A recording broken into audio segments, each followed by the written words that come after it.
And they told us that earlier that evening, they had the same sort of thing flying over several of their launch facilities. And I said, what happened? You reported it. And they said, are you crazy?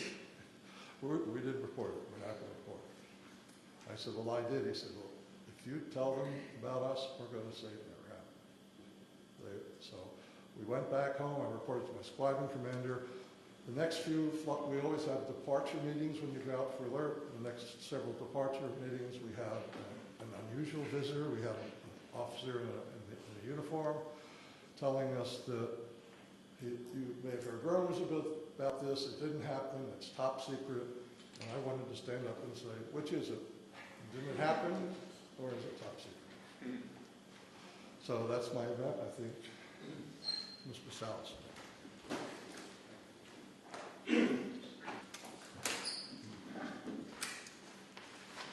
What you have heard here today is evidence of a phenomenon. It sounds fantastic, and it is fantastic. We presented this evidence in the public interest of open government. Our signatures on affidavits in the press kit that you have attest to the truth of our statements. Our evidence is now public domain. The real question is, what is the public going to do with it, this testimony? It has been a general practice of the media to scoff at these kinds of stories, make light of such testimony. We can only ask that you take the time to give some serious consideration, not only to our statements, but to the statements of other witnesses out there who have similar incidents. There is also documentary evidence that helps support what we have said. We hope you'll take the time to at least take a look at those, research this a little bit, and if you do, I think you'll come to the same conclusions that we have. That is that the UFO phenomenon is real, not imaginary. There's current excessive secrecy in our government surrounding this phenomenon. Unknown aerial objects have in fact been observed over many of our nuclear weapons bases and other nuclear facilities, and in some cases the appearance of these objects coincided with compromising the operational readiness of our nuclear weapons.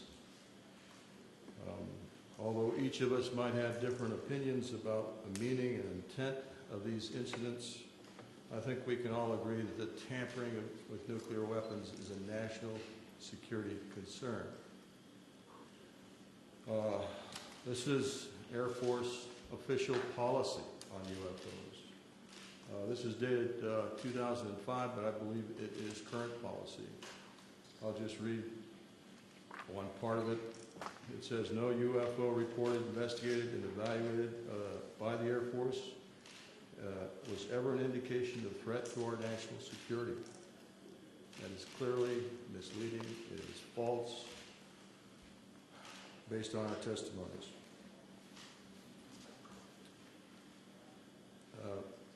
This statement, the decision to discontinue UFO investigations, was based on an evaluation of a report prepared by the University of Colorado in 1969. I believe this was the infamous Condon Committee study. There was substantial evidence to show that study was superficial and biased. In particular, the Echo and Oscar incidents I spoke about were never investigated by the Condon Committee, even though their principal investigator was well aware of these incidents. Obviously, the testimony given here today conflicts directly with that Air Force policy statement. We ask that our government answer to the public about the obvious discrepancy between our testimony and that of the current statement. Indeed, we demand an answer based on the foundation of our democracy that says, and I want to paraphrase Franklin Delano Roosevelt, President Roosevelt, the people should be strong enough and well enough informed to maintain the sovereign control over its government. Finally, I want to say, I think I speak for every one of us here, I have the utmost respect for all the men and women in the U.S. Air Force. I graduated from the Air Force Academy.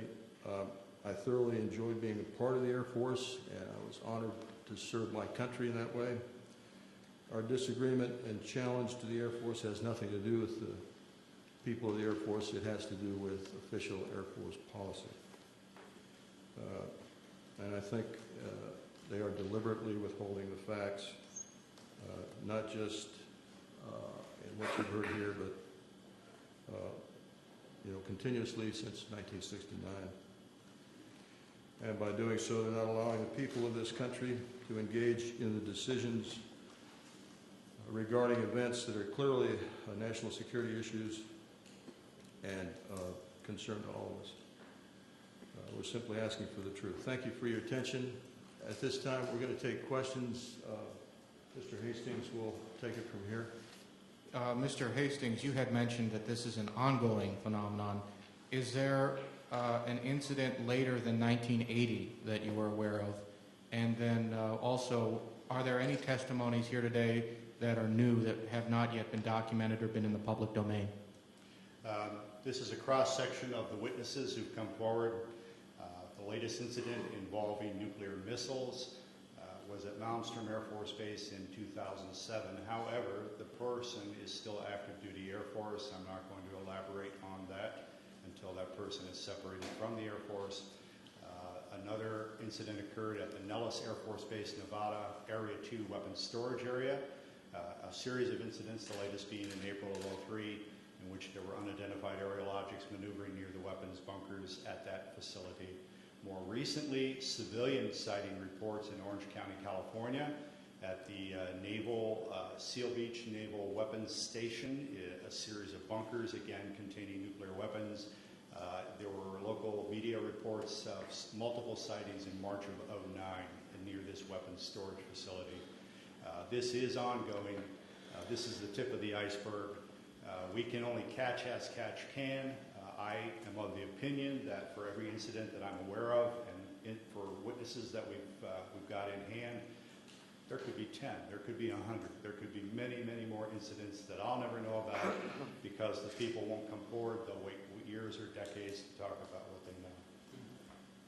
And is anything that has been said here? I know I've heard the incident that Mr. Holt referred to. I've seen Mr. Salas. Is there anything here? The other people that you've heard here today, I reckon you've not heard about. The testimony of the majority of these people have not hit the national airwaves, so to speak, or the national media. There have been websites, I've written articles and so on, but the majority of these witnesses have not received national or international exposure. Spencer Ackerman with Wired. Mr. Hastings, could you elaborate on why you've speculated that the unidentified flying objects that all of you have described possess the agenda of trying to tell us to turn away from our path of use of nuclear weapons?